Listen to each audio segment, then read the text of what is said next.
Tansei, bonjour, Anin, Dave McLeod, Edition of Casa, and welcome. We are coming to you from beautiful Treaty 1 territory, specifically, we're in Winnipeg, Manitoba. Safe at Home brings you Community Connect.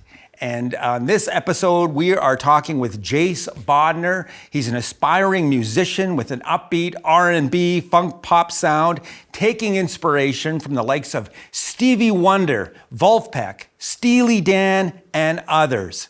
He loves writing music, and he kind of describes his stuff as groovy stuff, actually. So, Jace, thank you so much for being here. Thank you for having me. It's a pleasure to be here. It's so great to talk with you. But how have you been doing, specifically through this pandemic? How have you been doing? Well, I've been doing good. It's been a journey because, things were good before. Me and the band, the Motherfunk, we had just played the Bella Vista, and we were having a good time. And then me and my family went to the Junos in Saskatoon, and we drove all the way out there, and then slept in the hotel and woke up, and that was COVID. And everything was shut down, and it sucked, and we just drove right back.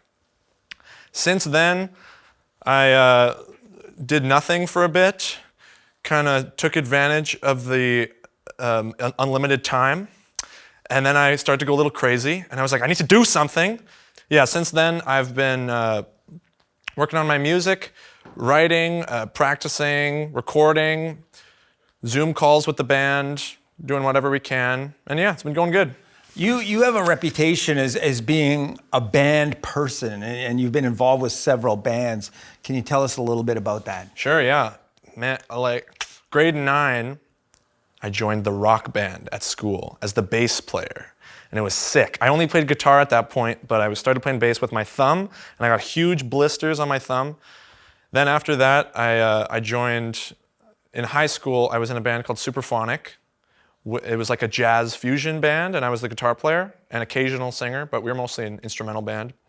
After high school, me and the rhythm section from Superphonic formed the Motherfunk, and that's been kind of my main band ever since, but I've also got an occasional family band, the Bodner 5.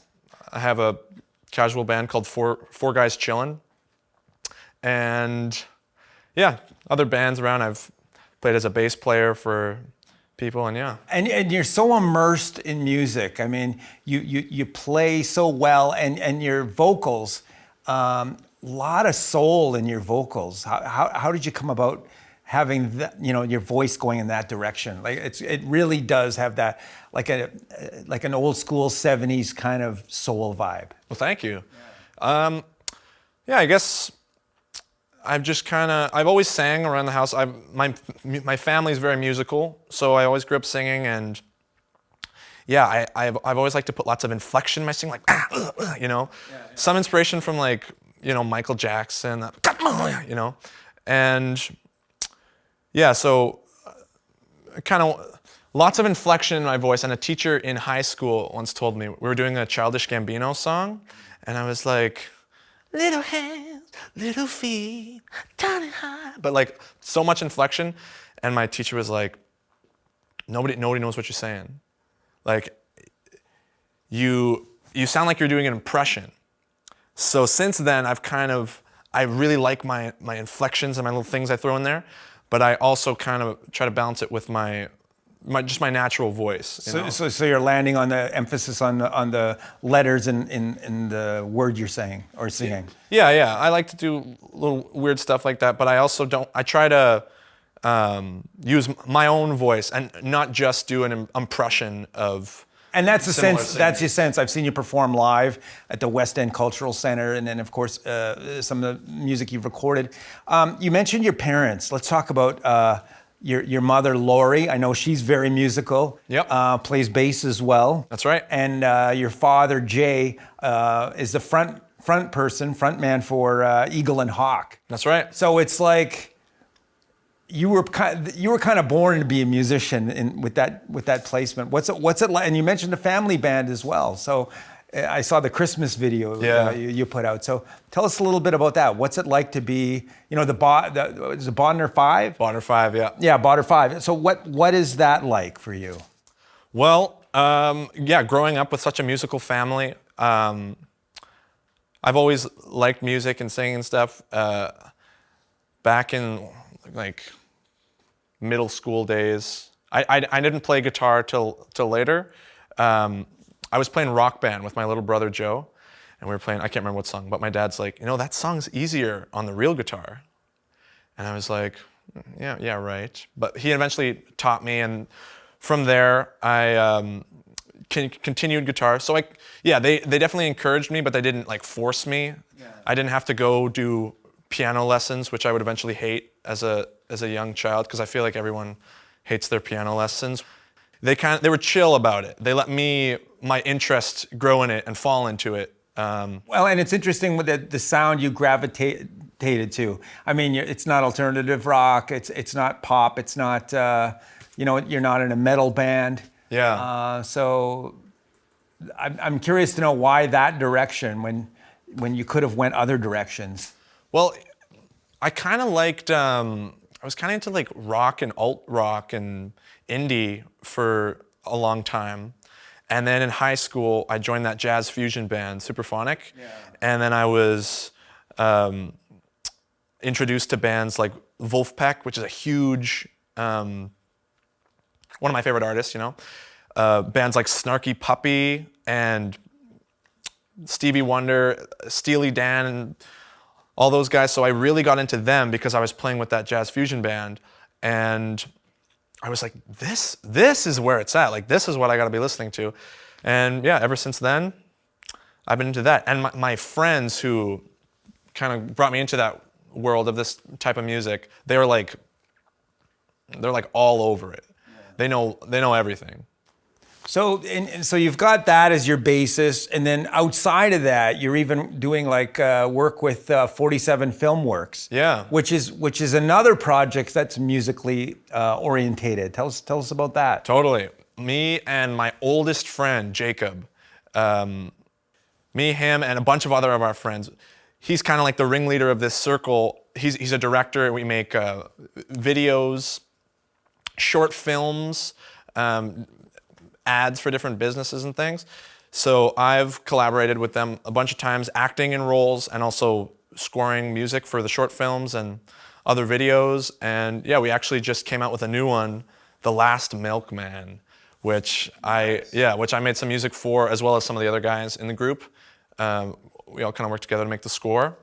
And yeah, me and Jacob are actually writing a 10-episode miniseries right now that we're gonna shoot in June. So is music your life? Is it? I mean, it sounds like it's consuming a lot of time. It's a lot of passion in different areas. Have you made that decision right now? Yeah. I've decided to pursue music as a career, and yeah, it's kind of up in the air right now with the world, but I'm still gonna give it all I got. Yeah, I'm all in for music. And where we're at right now, the Broadway Neighbourhood Centre has also been involved as part of your career. Can you share about that? Yeah, the Broadway Neighbourhood Centre has been a big part of my musical activities. I joined the summer camp for Just TV I can't remember when, but I was probably 15 or 16. And in the summer camps, it's like a week or two long, but they have different mentors that come in and they work with you to make songs. And that was kind of my first workshop in writing music, because before I had played music and gigged around a little bit. But there I got more inspired towards writing, and I got to see the studios and I got to record in there, and it was really cool. And since then, I've kept going in the Just TV program. I've worked as a mentor in the ASL program, another so you were mentoring youth yourself? Yep, that's right. Wow, that's good. And why did you decide to do all that? Why did I like to be a mentor? Oh well, I had been, like I said, I joined the program in the summer. I was in the program the Just TV program a little bit throughout the year, but I was hired as just a worker upstairs in just the neighborhood program. And so I was always in the building, and I was collaborating with Just TV and stuff. So eventually, when it came time, they were starting up this new ASL program. They were like, "Hey, Jace, you you want to join this? And I was like, totally, like, get paid to do music? Like, of course. So yeah, there I got to, it was cool because I started off as just a member and then I became a mentor, so. Wow, that's awesome. Congratulations on that. Thank you. I want to ask you about your music video, You and I. Yeah. Now, I watched this music video, and I have to say it was hilarious because it's such an uplifting, happy song. Yeah. But yet you're watching this music video, and it's like you're dancing and kind of, and then you kick somebody's head off. You karate chop their head off. Another part, it's like lightsabers going on, and then they do each other in. And then another one, there's like I think you have a dinosaur head at one point. Yeah. I was like. I kept watching the video going, what's coming up next? It's like, what was the creative aspect of that? How did that come together? Like, there's so many ideas in that. Yeah, that video was a lot of fun. So I wrote the song, recorded it here at Just TV, but then Code Red happened, so we couldn't make a video here. So I talked to my buddy Jacob from 47 Filmworks, and I was like, hey, I'm trying to make a music video, can you help me out? And he's always been like, you need a music video? Like, I'll make it. So went over to him, I was like, okay, I'm thinking green screen, just random stuff, you know? Random things. I'm thinking like, I'll hit a baseball or something.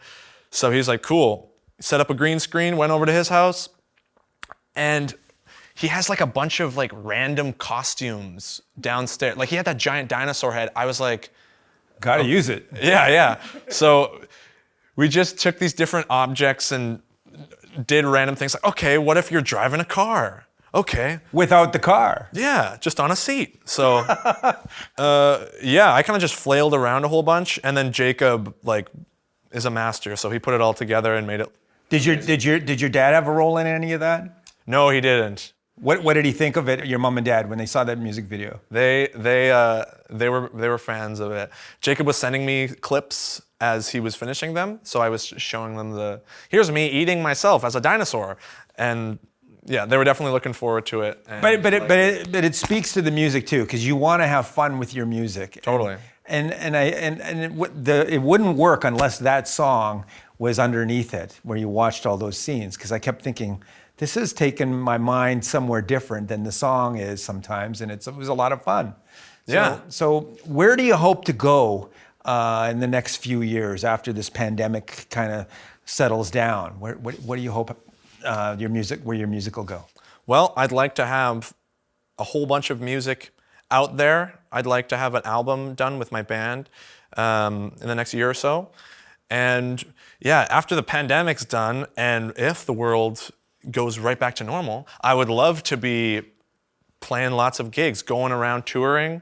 That is a dream of mine, and yeah, it's kind of up in the air right now, but I'd really like to get to that when it's possible. And you got great hair to be in a band. Let me just add that. Thank you. Yeah, I got this from my mom. She's got long, curly hair that I inherited from her, and I'm grateful for it. It really good stage hair. Thank you. Yeah. I think you're going to do well with the stage hair, no question. Yeah, thanks. For a long time, I was buzz cut. I had very short hair because I always had big curly hair growing up, and then I never liked it. I wanted to have Anakin Skywalker's hair from Star Wars, that nice wavy hair. Yeah. But it was just too big and too messy, and it was always in like clumps. So I was like, I'm sick of this. So I shaved it all off. Yeah, I had a buzz cut for a long time, but I'm glad to be back with my big afro now. I know there's a lot of people right now who are thrilled that you have gone back to the afro look. So let's talk about the song you're going to share with us. It's entitled Love. Where did this song come from, and what's it about? Well, this song, oftentimes I'm just like playing random stuff around the house, coming up with ideas and things. And my little brother Joe often like sings with me. We're just making little melodies and stuff about the animals, which we have many. I live in kind of a zoo. But anyway, me and Joe are always coming up with stuff. So I was doing this, and then Joe's going, da ba da ba da. And it was just a nice idea that I came up with with Joe. And yeah, so I was like, okay, I'm gonna turn this into a song. And the way I kind of write is I come up with melodies and ideas like that. I'm not really saying words. I'm just like, and then I kind of put words to those sounds and try to make it into a cohesive thing. So that's where the lyrics came in, and yeah, that's how that song was made. Well, let's take a listen to that right now. This is Jace Bodner with Love on Community Connect.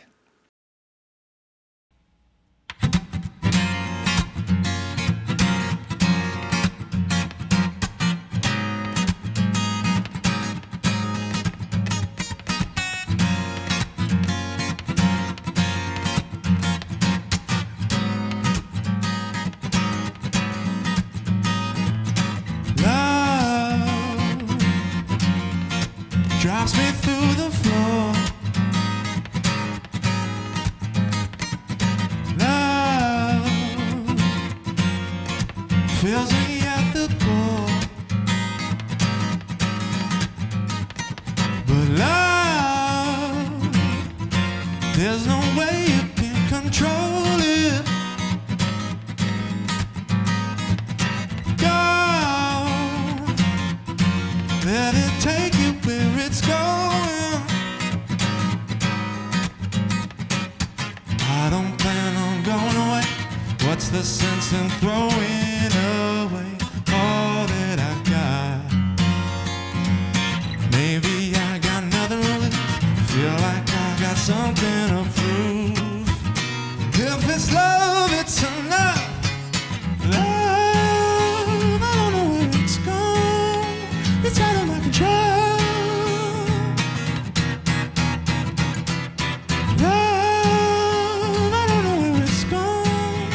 It's out of my control. Before, love was on my mind. Oh, life was going fine, just fine. But love can break it down like you're an old hill.